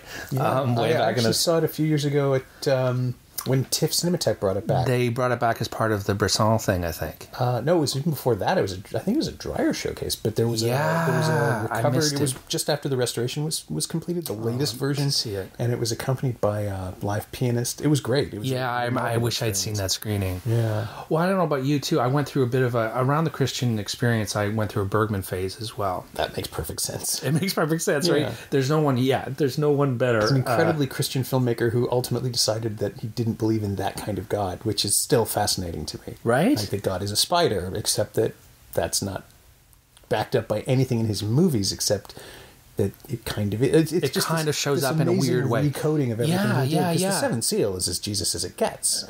Mm-hmm. But then you follow his progression, and he continues to make profoundly Christian films. And then with Winter Light, it's just like, actually, I have some doubts, and he expresses that, and it colors everything retroactively in a really great way. And what it's just amazing that cinema can do that, right? Because that should be, you think that's the domain of literature, but when film can crack that, and it's you wonder why more people don't try it. I guess it's just so difficult to pull off, because there's something about a profound religious experience like I had watching Last Temptation of all movies. It's uncanny. Right? Mm-hmm. The feeling when your mind opens, your soul, your heart opens to, holy shit, maybe all those crazy people, all those churches I was in and I was bored and I didn't care and I thought it was stupid, maybe there's something going on here. That is an uncanny feeling that is transporting and is kind of terrifying. And I think it's something Bergman certainly talked a lot about in his film, the terror of understanding. And it's something, it's funny, I was so moved by this scene in Donnie Darko, and I think this is why I love the movie so much. There's so many things I love about it. But there's a scene that totally tackles it, right? When he's talking with Dr. Thurman, and I think it's the middle scene. And it's just, this scene kills me. And it's just the perfect scene for me. And if there was any scene I wish I could have written, it's this one. And it's when Donnie is talking about, it's about midway through, and he's talking about seeing Roberta Sparrow on the street. And it's this incredibly moving scene where he's driving with his dad, right? And the dad is talking sort of just as a dad. He's saying a bunch of dumb stuff that Donnie's ignoring. And he's like, Dad, Dad, Dad, Dad. And they almost hit Roberta Sparrow. And that's something that happens repeatedly throughout the film, right? In fact, tragically, at the end is what causes Gretchen to die. So and then he gets out to move her, as everybody does in the neighborhood, and she says something to him. She whispers something to him, right? And what a great filmmaker. You don't hear it the first time. But you can see from his face, and obviously Jake Gyllenhaal it's a masterful performance for a kid, Yeah. And you see on his face that whatever she said to him was like the secret of the universe, or terrifying, or both. Or both, yeah. Right? Yeah. And it's shortly after that, he's got this scene with Dr. Thurman, and Catherine Ross plays Thurman, and she's amazing, right? And you just go, why wasn't she in everything, right? She's so amazing. So I actually printed off, this is the transcript. So, and this is the scene that I just find so amazing to you. Dr. Thurman says, Donnie, what did Roberta Sparrow say to you? Donnie, she said that every living creature on Earth dies alone. Dr. Thurman, how did that make you feel? Donnie, it reminded me of my dog Callie. She died when I was 8, and she crawled underneath the porch. Dr. Thurman, to die? Donnie, to be alone. And Dr. Thurman says, do you feel alone right now? And Donnie has this incredible monologue that's like one of the best monologues about the existence of God. I don't know. I mean, I'd like to believe I'm not, but I just never seen any proof. So I just don't debate it anymore. It's like I could spend my whole life debating it over and over again, weighing the pros and cons, and in the end I still wouldn't have any proof. So I just don't debate it anymore. It's absurd. The search for God is absurd. Dr. Thurman, the search for God is absurd. Donnie, it is if everyone dies alone. Jesus Christ. I mean, that's as good as a scene as I've ever read about God and about the universe and about death and about what is the point of everything. That's Bergman, as far as I'm concerned. That's and it's in the middle of this movie with Drew Barrymore. You know? Yeah, it's weird how, and we might have touched on this earlier. It's weird how he uses the tropes of the high school movie to make you feel less safe. Yeah, yeah. I just saw that again this year in a film called My Friend Dahmer. Which I haven't seen it yet. It's really smart about using brightly lit high school locations to just make you feel uneasy. Right. And Donnie Darko does it with a more stylish visual sensibility. Like it's part of it. It's seductive. It's sleek. It's very 80s. Glossy in the 80s and way. There's a lot of smoke in every shot. Yeah. They used a lot of smoke. And My Friend Dahmer is set in 1992 or 93, or that school year, I think, actually. And it doesn't have the same, like, it looks a lot flatter. It's based on a graphic novel, and they sort of try to retain a sort of panel design. Oh, cool. And it's really, really smart about it, and I didn't connect the two at all while I was watching it, but it's like, yeah, that's one of the smartest things you can do is put kids in high school where everything is structured and organized, and then suddenly destabilize it. In the most subtle ways, exactly. It's such a great dramatic technique. And it's something I think, again, why do I love this movie so much, and why I wish I spent a good, probably my most fertile creative time was writing a show called Degrassi. Mm-hmm. And that's when I fell in love with this movie. So I was working on that show from, 2004 to 2000, whatever it was. So, and I got to the movie a little late. So Donnie Darko was, for me, like, in the moments where he captures a teenage reality. And I wrote so many scenes with characters even a bit like Donnie. One of the characters was a bit disturbed, although not Jesus. Yeah. And so I've written some of these scenes, but Richard Kelly just smokes it. Like some of all those teenage scenes, he smokes them. They're so great, and there's scenes I'm like, oh, I wish I wrote that. That incredibly awkward scene where he's walking Gretchen. He's walking Gretchen home, and he's sort of awkwardly going on about, I want to write a book, I want to paint, or maybe I'd, write a book that I could draw it, I don't know. And he's just such a fumbling loser in it. And she says, oh, you're weird. And he's like, oh, okay. And turns away. She's like, no, that's a good thing. And he's like, oh, okay. Do you want to go with me? And it's just so, like, he's just got like this aggression and fumbling, and he's innocent, and he's kind of horny, and all these wonderful things. Like, it's just it's such a great teen movie. And well, it's just all desire, right? Like, it's everything he wants to do, and including dating her, and it's all part of it. And it can't, and he can't separate them, so he's just spitting them all out at once. And his body locks up, and Gyllenhaal is. He's one of those actors who I find absolutely fascinating because he's willing to do anything. He'll starve himself down for a role. He'll like what he did from Nightcrawler. He was amazing. Ghost of himself, and then bulk right up for Southpaw, and just he'll his torture. Poor liver and kidneys. He's gonna be an unwell older man. But he'll do all that stuff in the name of the role, and just not think about it, which is terrifying. Like Ryan Gosling famously got the six-pack because there's a line in the Crazy Stupid Love script. You look like you're photoshopped. And Carell told me once, like, he just showed up like that. They didn't expect it. They figured he'd look well, but he showed up and had this insane package. He's like, yeah, I went to the gym every day. What? Wouldn't you do that for the role? And Carell's like, no. I'm 40. I'm not doing that. That's not going to happen. But there's this thing, and Christian Bale does it too. And with Bale, like he takes it way too far. Yeah. The emaciation and all that stuff. But then Gyllenhaal also, he manages to play the psychological side of that too. Like when when he's playing someone who's damaged or empty or broken or even just inarticulate, he'll lean into it with his eyes in a way that nobody else does. And it's really disturbing. Like to watch him in pain in Donnie Darko is unpleasant. It really is. And he just captures moments that are so accurate, like in that scene, and I know I ragged on it before because I don't like Drew Barrymore's performance, although you had a good take on it. The Destructors scene, right? And even just his physicality in the scene, he's leaning over the desk. It's like someone's pouring him over the desk, and he's fiddling with his pencil on the, over the desk. He's fiddling with his pencil, and yet I went, oh my God, I saw that so many times in high school. And for all the times I did Degrassi, and I like to think we got a lot of things right, I don't think we ever captured that moment, and his response is so intelligent, what he says, and yet not showy. He's not showing off. He's just naturally super, super bright. He just got so many of those things right. I was watching it last night, and I was really struck by how accurate he was with the timing of it, setting it in 1988, and how he really captures that feeling. It's a very specific time, because it's not, when you think 80s, you often think early 80s, right? So this is a 80s becoming 90s. Anyways, he gets it absolutely right. And I was just really struck by it. And then I thought, my God, he was only 25. He was 23 when he wrote it.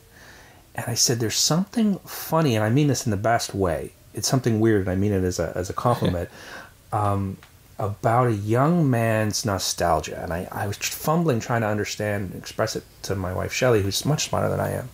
And I just couldn't express it. I said, it's just, he's 25 and he's making it 1988 and it's so close, but it's so dripping with nostalgia. This film has got as much nostalgia as American Graffiti. It's so nostalgic.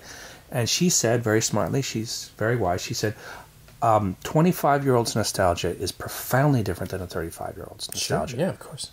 Right? Well, it's not tinged with regret yet. Like, it's just, it's like Stranger Things. Stranger Things is exactly the same thing. That's why I love Stranger Things also, because they're still in it. Yeah, it's a show made by people who grew up watching the culture rather than experiencing it. Yeah. So they don't have any associations with loss or disillusionment. It's still new and fresh to them. Like, we love the Goonies. It's like, yeah, but don't you get a headache from thinking about it now? No, we still love it. We're still like that. They're experiencing the culture, but also like what I find points of reference are like Zemeckis and maybe Gremlins and Joe Dante stuff, but that collision of kids and sci-fi, kids and horror that happened in the 80s that's specific to it, and John Carpenter too, of course, and not the stuff that spawned it after, or not the stuff that stuff spawned.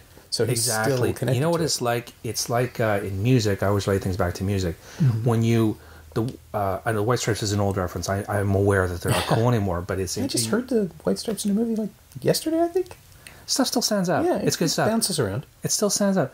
And what Jack White did, and others have done, obviously, is he went right back to the source of the blues and used that, as opposed to going through the Rolling Stones or Aerosmith or even blues purists like Buddy Guy. He went right to the source, and I think that's something like what's going on with Stranger Things is they're almost skipping all the things that 80s movies produced and going right to them.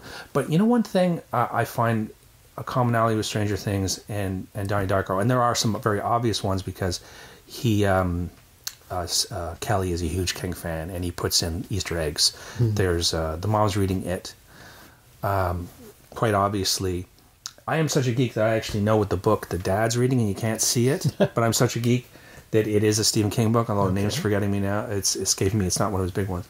So he's put in all these Stephen King references. Obviously, all four of them get on the bikes and they ride. And so he's drawing from a lot of the same wells, Stranger Things.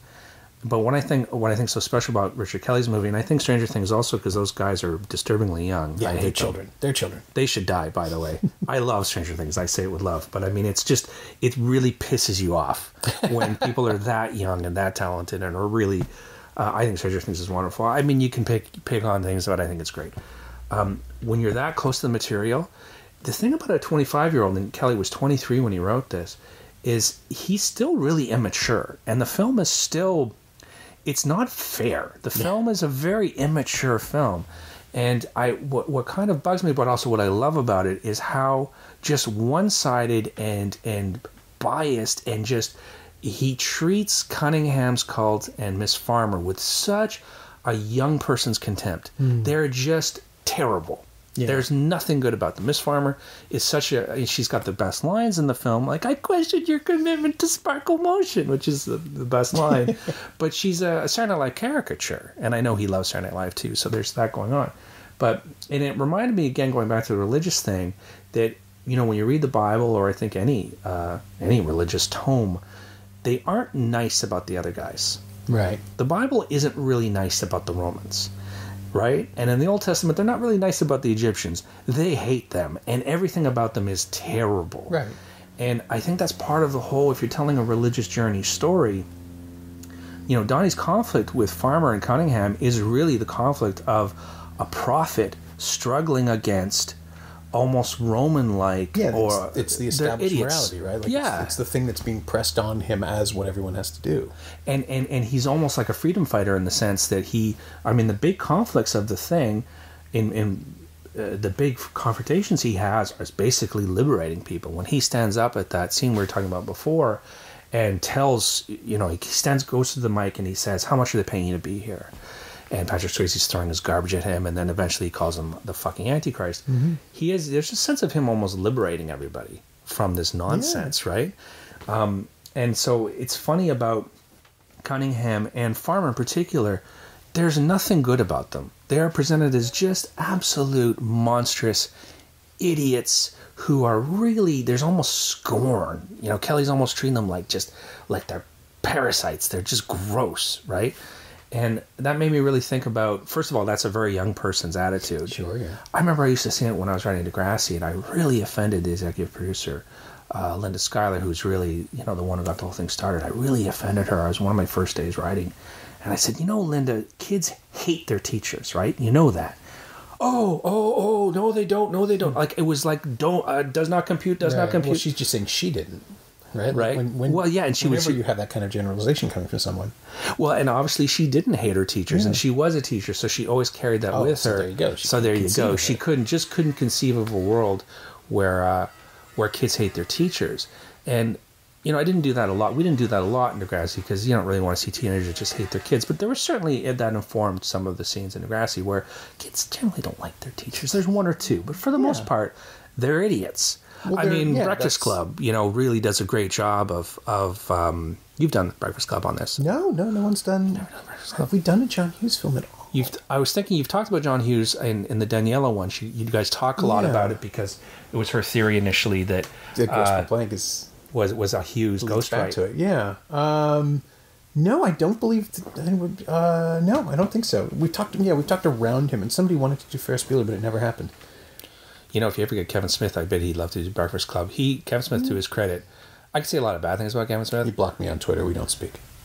Yeah, well, I could tell you a lot of bad things about Kevin Smith, so let's just end it there. But one thing I did like is he booked the Blur and screened Breakfast Club for everybody, for the cast and crew. So it was kind of fun. Speaking of Breakfast Club, what was he shooting here? He was. Oh, when he directed the Degrassi. Yeah. He appeared in some Degrassi episodes. That's right. I could tell you some stories, but I won't. That's fine. I'm sure he's not listening. That guy. But but he was a keen he really does appreciate Breakfast Club and can go on and on and on and on about it. What's funny, I was thinking about Breakfast Club, and I was thinking one thing that really struck me about watching Donnie Darko last night was that how it's one of those things people talk about, a three-dimensional portrayal of a character. It gets thrown around a lot. Sure. And I really think Donnie Darko does one of the best jobs of it, because here's a guy who's kind of a Jesus Messiah type, and yet there's more in the director's cut, but even in the theatrical, where he's a dick. And there's moments where he's just obviously a slave to his hormones, and there's that really awkward scene where he's quite aggressive. Gress is putting it strongly, but Gretchen is talking about something very serious. She's actually talking about his condition. Mm-hmm. She's actually, saying, well, maybe this is what's going on. And he just stops her. He says, we've been dating for 3 weeks. And, and she's like, you want to kiss me? And it's a scene that's, I find a bit embarrassing, because he's being too aggressive, but that's what teenage boys do. In the director's cuts, there's moments like, for example, at the bus where he grabs his little sister's essay that she's written for class, and he reads it mockingly, and it's really cruel. It's really mean. And even in both cuts, there's the scene where he takes a cigarette from his friends, and he says to Samantha, what happens if you tell Mom about this? Flush my goldfish down the toilet. And he's like, damn right. And lights it, and he's like, fucking mean, and there's a number of moments through that where he's really kind of a dick.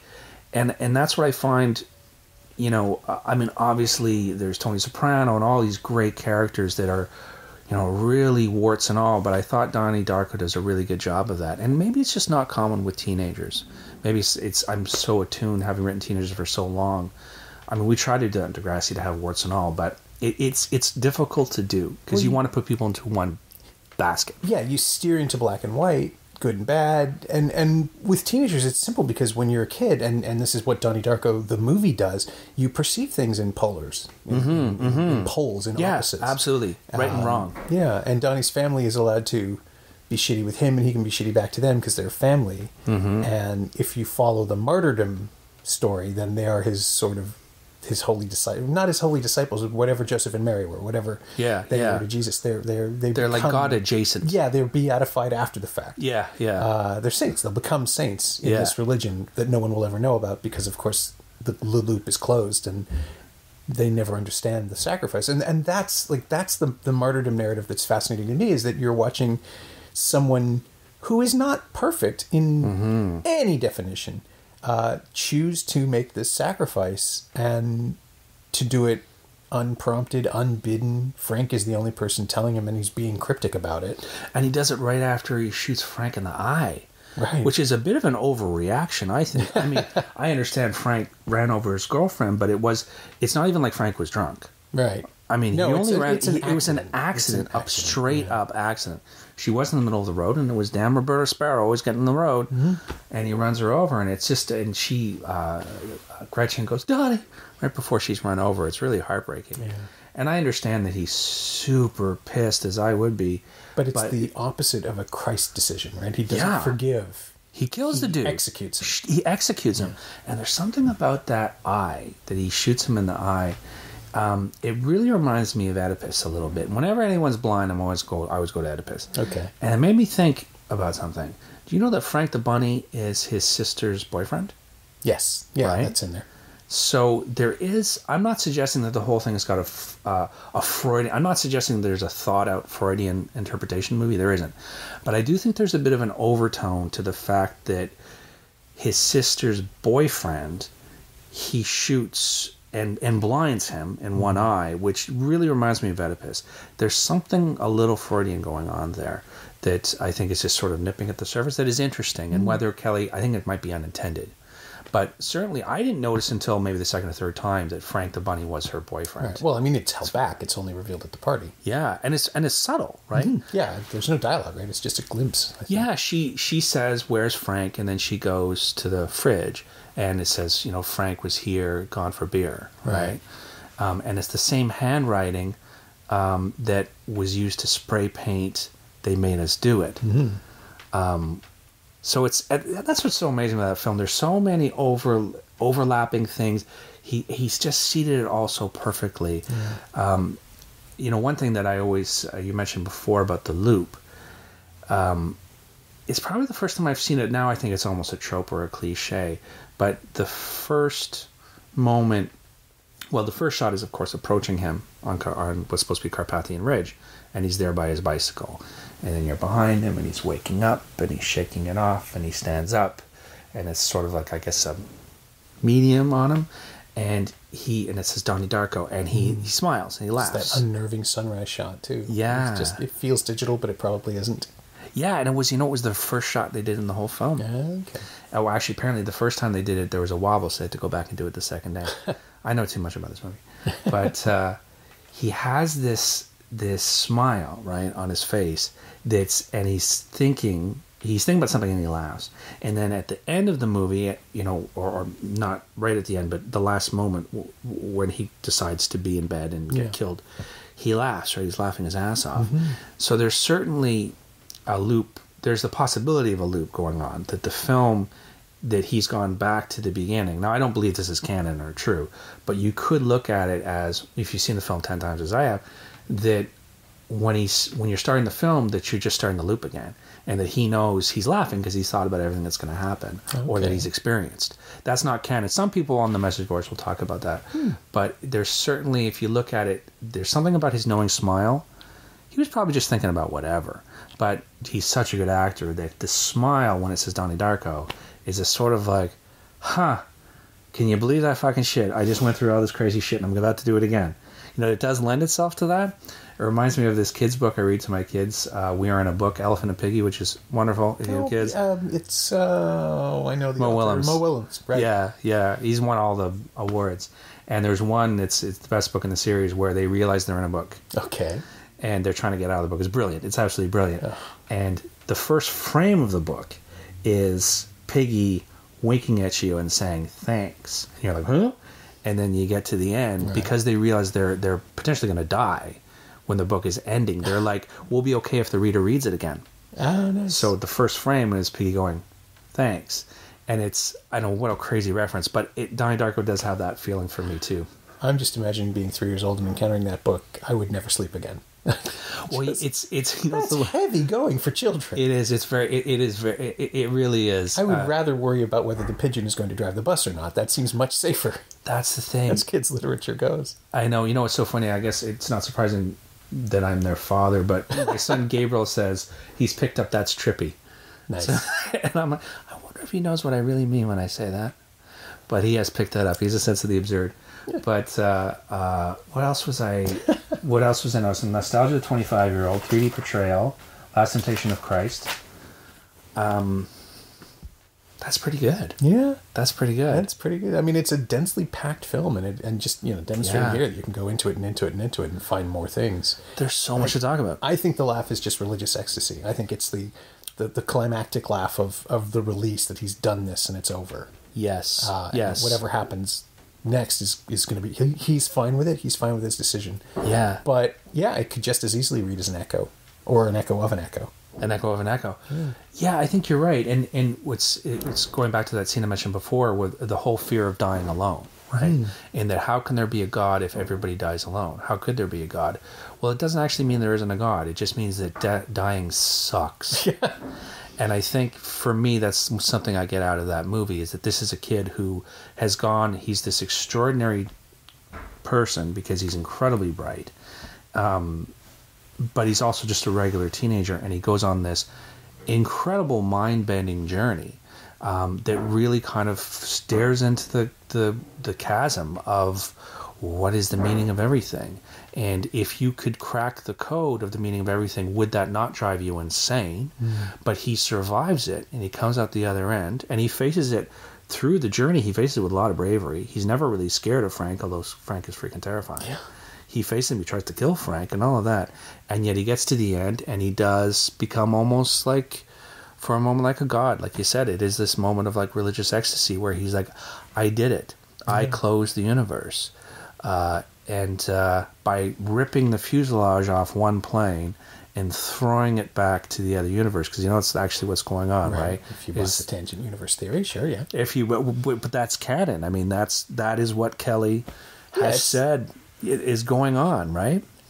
Yeah, but it doesn't mean you have to. Exactly, it doesn't mean absolutely. As with religion, right? You don't have to accept it just because it's written down, because it's been declared. That's the thing I find so fascinating about this, because the tangent universe thing never mattered to me. It didn't. It shouldn't matter why it happened. What I care about is how people respond to it and what it does to Donnie. And so on that level, that the theatrical cut is a completely satisfying experience, because I wrote about it at the time, like I was worried that I had failed the movie in some level, because you can't piece it all together perfectly, but the experience of it feels right. Like you come out of the film thinking, wow, that was amazing, and some of it is weird and bending in my head a little bit, the way that I'm not sure it's supposed to fit together, but it doesn't matter. I know that experience, like the emotional experience, is absolutely satisfying. Absolutely, yeah. The director's cut just adds things that I don't think are necessary and get in the way of my visceral understanding of it, my interpretation. The emotional experience of it. It gets in the way a little bit of it.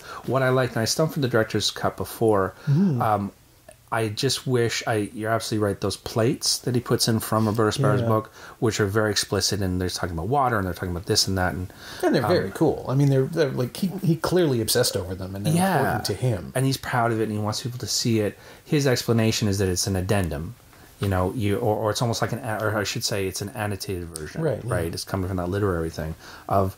Take the theatrical cut because that's the better one, but here's the one if you really want to know what's going on. What I do like better about the director's cut is the pacing and that he lets scenes breathe more. And I do find that the theatrical cut, because he just trimmed it. There's just a few moments that I some of the scenes could breathe a little bit more, I find. And some of the really interesting thing about what's canon is that in the director's cut, there's a scene that changes everything, which is Thurman says, "I'm giving you placebos." Right. And that's not in the theatrical. And if you understand, so if you treat that's what's going on, that really changes everything, because Donnie's he's got lithium face, the whole thing, the chemical sweat thing has to come from somewhere. It has to come from somewhere. So if those drugs aren't real, and clearly they weren't, that must mean he's in some sort of thrall, or what would probably look like to be Joan of Arc or Jesus, when you believe God, or in this case, not necessarily God, but science itself is reaching out to him. Would that not look like you're fucked up? Because if you could see the code, it's like that Beautiful Mind thing. If you could see the code of everything, would you not go insane? Right. And that's a theme that, why I wish I wrote it. That's the theme, because it's just something I believe. And maybe it's going back to Raiders of the Lost Ark, that when they open the Ark and they see God, your face melts. Right. We were taught at a young age that if you look right into the sun, your eyes will burn out. Or if you could see God and you look straight at God, you'll melt because you can't handle it. Yeah. Well, that's the New Testament voice of God, right? Or is it the Old Testament, the Metatron? The first mention of that is in the New Testament, I think. I don't remember now. I think it's a Catholic thing. But the idea is that the Metatron spoke for God because God's voice would shatter... Would blow your fucking mind. Yeah, well, I mean, that's Kevin Smith territory, right? That's how Dogma ends. Yeah. But it's a really fascinating idea. God damn it, I can never remember. There's this great analogy I read once, the Baby Huey analogy. Might have even been Stephen King. Maybe in Desolation or Devastation, the one that pairs with the Regulators. The idea is that God is incapable of communicating delicately. Like, even tapping you on the shoulder would crush you because it's such a profound power. So God is Baby Huey. God is trying to do something and just destroying everything around him because he doesn't know his own strength, which is a really interesting pivot from the usual divine messenger. Yeah. And just the idea that if someone said, hey, it would deafen you, that alone would destroy you. Exactly. And drive you into whatever frenzy or ecstasy that we see. And you'd have the only people who could survive it. That's what they meant. Oh, that's what they mean by touched. When someone is touched, he's touched so hard by the hand of God that it destroys the person. So that's the thing. And touch is that the real British expression for being crazy, right? Or Southern too. I've heard. Oh, is it Southern as well? Oh, touch! I didn't know that. Yeah. So that's the thing. Like it's in our literature. It's in our understanding of religion. Is that if you were to be touched, if you could understand the code, it will break your mind. Mm-hmm. And Donnie Darko does that in an original way that I think is so special, and that I wish I had made it, because it's and I think what's interesting too is that Donnie. Why Donnie? Now, as it turns out, according to the canon, why Donnie is just because the damn thing opened up in front of him. He was not selected according to canon. But I think we can forget that. Why Donnie? Because he actually is he is extraordinary. He's extraordinarily bright, and has this innate understanding of science that makes him ideal for it. And he's also very, very brave, and he's a truth teller. And I think that's what makes him. But he's also flawed, and he's horny, and he's a bit of can be a real asshole. And I think that's what just makes the film so special, and it's so unique. And of course, Jake Gyllenhaal is just absolutely, unbelievably brilliant in it. And it's just made by a 25-year-old person who's so young and so close to the material. I don't know how old George Lucas was when he made American Graffiti. Maybe he was young too, or Barry Levinson when he made Diner. I don't know. But even Diner, which I love, is it does feel like it's a throw, right? You're like, that was a long time ago. Yeah. Whereas Donnie Darko, it comes out in 2001. It's about 1988, and it kind of feels like a late 90s movie. So it feels like it's like this strange, and Kelly talks about it. People say, like, why does it have to be 1998? That wasn't that long ago. He's like, because it does. Because it does. Yeah. And so, yeah, there's something about the nostalgia of a very young man. And I think it's just so rare to see a film, especially one that's accomplished, a medium budget film that looks like almost big budget film, made by a young person. You'll see someone, a film shot by Harmony Corey or something, or whatever his name is when he's young. Corinne, yeah. Corinne, thank you. Sorry, I've never seen his movies. Yeah, that's fine. I have. Spring Breakers is okay. I want to see that. I want to see it. It's kind of fun. I'm scared of Gummo. It's not a pleasant experience. It sounds terrible. But it's that enfant terrible thing where you have to, just show people what you perceive to be the truth, and it just feels mannered and forced, and it's no more real than a fantasy sequence. It's just that you believe that grunge is authenticity, and that foulness. I'm going to show them the truth. Yeah, fuck them. It's like Judd Nelson's character in Breakfast Club. It's that sort of that stupid rebellious thing where you think you're being so authentic and new, and you're just like every other rebel that's ever come before you. Speaking of Breakfast Club, one thing that I find so amazing about Donnie is that he doesn't occupy just one of the kind of famous 5 camps or cliques or tropes of Breakfast Club. He's I would argue he's at least 4 of the 5. I would argue even the 5th one. Oh yeah, which one isn't he? Which one isn't he? Yeah, because he's smart. All of them, yeah. He's total nerd. He's obviously a rebel. Yeah, he's maybe not a jock, I guess. Okay, but who does he hang out with? He hangs out with bullies, because Emilio Estevez admittedly was part of a jock, but Emilio Estevez's whole journey in that film was this guilt he had about taping the kids' buttocks, which, by the way, who does that? I never understood why you would want to tape someone's butt. Anyway, his thing is that he was basically dealing with being a bully, right? Mm-hmm. That was his cross to bear. And Donnie hangs out with bullies. Those 2 guys, I mean, his buddy is racist towards poor Charita and goes, "Go back to China, bitch." It's terrible. Yeah. And Donnie doesn't really do anything about it. And he's very physically imposing. Jake is in good shape. Yeah, he's a big kid. He's a big kid. So I wouldn't surprise me. And even on his little Sermon on the Mount, he's quite blunt with the kid. He's like, "Hey, you don't want to be bullied? Go out for track. Punch him in the face." Like, he's almost got sort of a jockish attitude at times. Yeah. It's a little bit of a stretch. But definitely Ali Sheedy, because he's freaky and weird. Mm-hmm. And Molly Ringwald is the one where you kind of go, what? But he's very... The film isn't shy about how good-looking he is, right? They don't... Charita's in love with him. Jen Malone is clearly in love with him. They don't shy away from that. And he comes from a good house. He comes from a good house. Very wealthy. Extremely wealthy. They have a Porsche that he doesn't even bother. Because I just noticed last night that right at the end, it's so moving, when he takes poor Gretchen, she's dead, and he drives around with her dead in the car. Mm-hmm. He doesn't take the Porsche, right? He takes the minivan. Right, and I just noticed that last night. It was an interesting choice, But yeah, they're clearly very, very wealthy families. So it's just like he busts all those stereotypes, and that is really tough to do. And as someone who wrote a lot of teens, I would like to think we tried to do that too, but. To a certain extent, it's tough. It's tough. Yeah. Well, but television rather than film, and I guess this does sort of lead into the question of if there's anything you took away from Donnie Darko, anything that you've absorbed or tried to assimilate into your own work. Oh, absolutely. But TV functions on, just to finish that point. TV function. No, of course. But TV functions on absolutes, right? Like on characters who don't, as much as we want to believe they change, they really don't change, because otherwise you wouldn't want to come back every week and watch them as an audience member. So, and you can't screen it out of order, which is sure. It's obviously in our Netflix world, as that is a redundant point now. But certainly for a very long time, when serialization was verboten in broadcast television, at least in a lot of my experience, a lot of shows I've worked on in Canada, the broadcasters want to remain flexible and be able to air episode 10 when they want. So maybe it's a month later, that sort of thing. So they don't want much character growth. Degrassi, obviously, we did do a fair bit, and we were allowed to be serialized.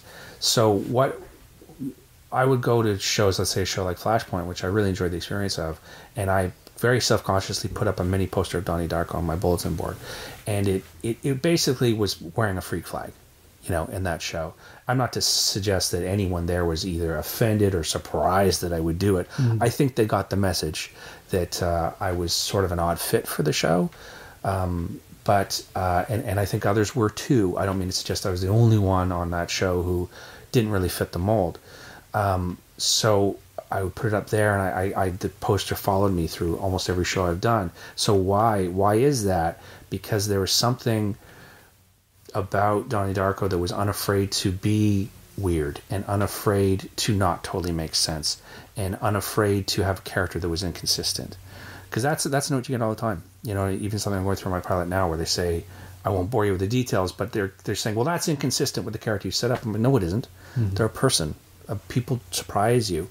But I'm bowing to the notes, and I'm going to do it.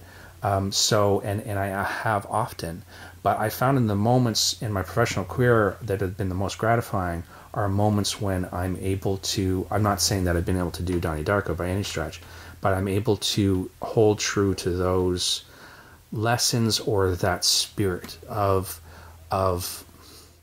being authentic and genuine, but also being unafraid to be a little bit weird, and to be genuine and to have a clear voice.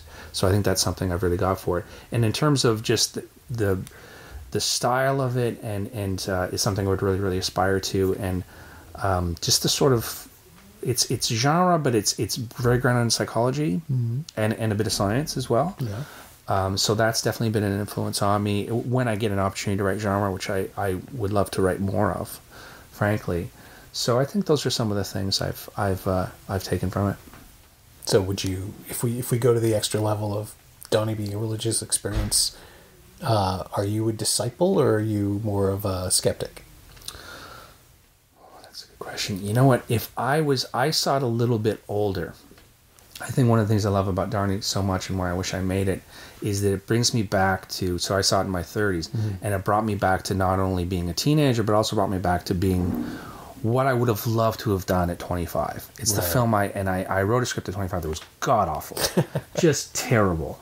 And I'm not even close to that, and that's what blows me away about it. So, am I a disciple? I would say I'm a little bit too old to be a disciple, but I would say I'm a supporter. Okay.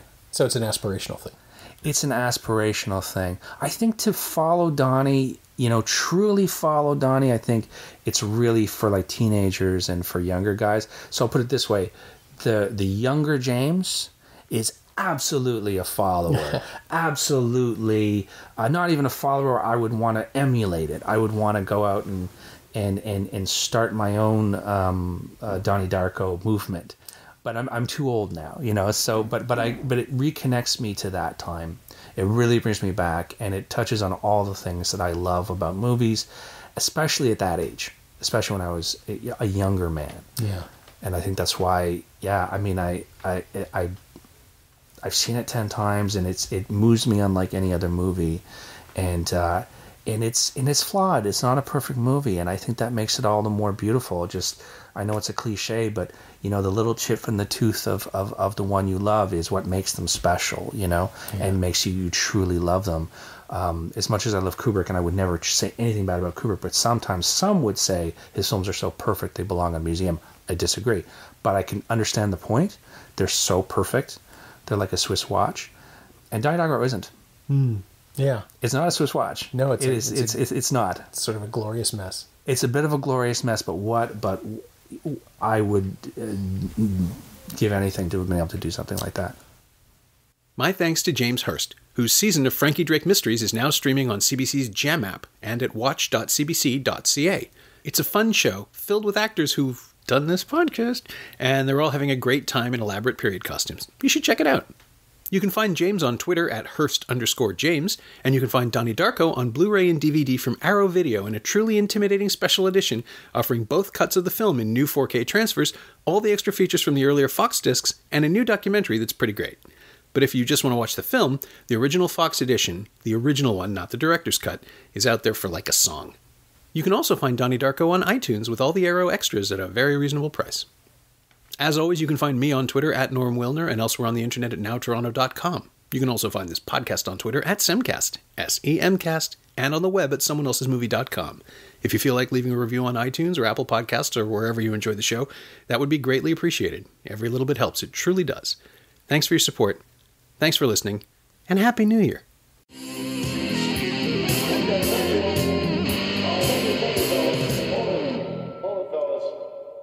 I'm afraid you're just too darn loud.